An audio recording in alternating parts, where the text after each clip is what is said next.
Good morning. This is OpenSnow Meteorologist Alan Smith with your mountain weather forecast for Wednesday, July 2nd, 2025. Monsoonal moisture is increasing across the west this week, with above average moisture levels for early July. The early season moisture surge is being enhanced by Hurricane Flossie in the eastern Pacific, just off the west coast of Mexico. On Tuesday, a significant uptick in thunderstorm activity occurred throughout the Rockies and across portions of Northern California and Oregon. This was our lightning strike and risk map around 3:30 p.m. on Tuesday afternoon, with dots indicating recent cloud-to-ground lightning strikes and shaded areas indicating lightning risk over the next hour. On Wednesday, southerly winds ahead of a low-pressure trough over Southern California will continue to feed monsoonal moisture into the western U.S. An area of high pressure over Colorado will also help to funnel this moisture from Arizona and New Mexico into Utah and Wyoming. Areas in the green shaded region will be favored for more numerous thunderstorms, with heavy rain possible, while flash flooding is also possible in slot canyons and dry washes in the desert. In the mountains, the San Juan Range will see greater thunderstorm coverage compared to the rest of Colorado, while an uptick is also expected over the Wasatch and Uinta ranges in Utah and in the Wind River Range in Wyoming. The orange arrows in the map indicate the prevailing winds aloft and typical storm motions. A secondary area with scattered afternoon thunderstorms will cover a large region from the Sierra Nevada Range to the Great Basin to the northern Rockies and into central Colorado. Low-level moisture will be somewhat lacking in these areas, with most thunderstorms producing light to moderate rain and gusty winds. Areas with dry fuels and high fire danger will also be at risk for lightning-triggered wildfires.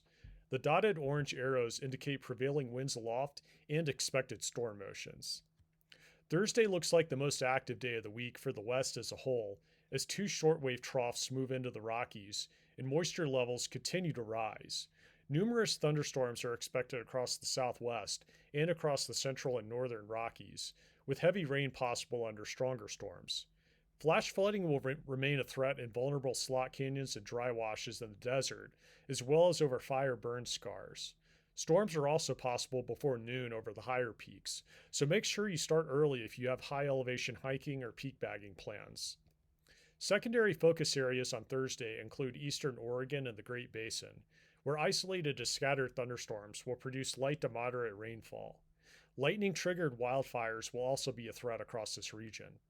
Also, the Front Range foothills east of the Continental Divide in Colorado and Wyoming will see more of an isolated thunderstorm threat, with southerly winds aloft making it tough for storms to move out onto the plains. Thunderstorm coverage will be higher west of the Divide in Colorado compared to east of the Divide. The 4th of July on Friday will feature a drying trend across the southwest, while the northern Rockies are looking at an active day as a robust shortwave trough moves across the area with abundant monsoonal moisture in place.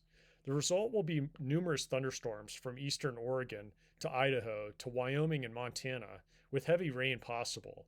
While the afternoon and evening hours will feature the greatest thunderstorm coverage, storms are also possible during the morning. Areas further south from the Great Basin to central Utah and Colorado will see a decrease in moisture and more isolated to scattered thunderstorm coverage.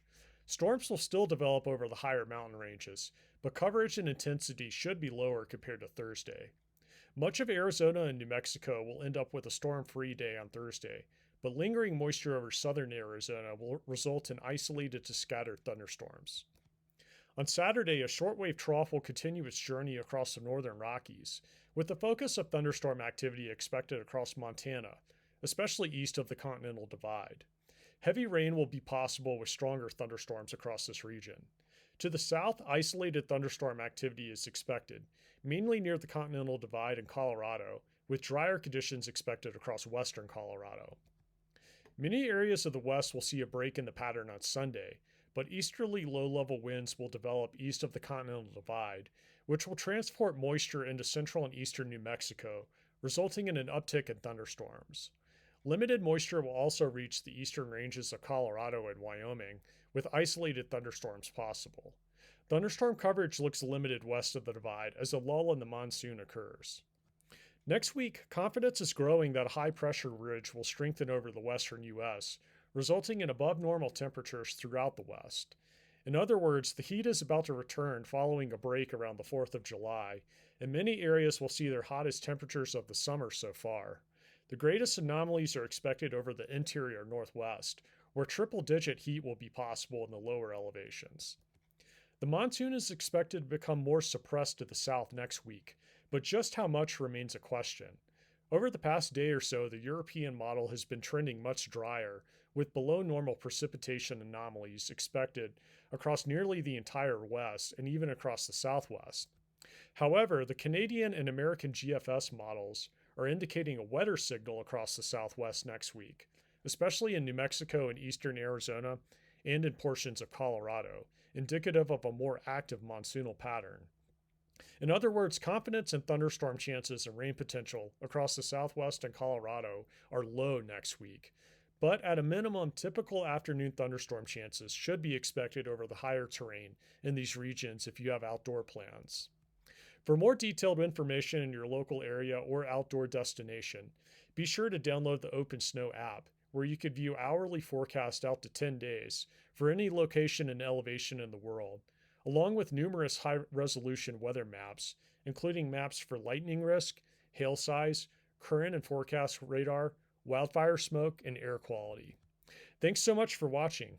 If you enjoyed this video, be sure to hit that like button and also subscribe to our channel for more weather videos, including mountain weather forecast, severe weather forecast, powder forecast, and more.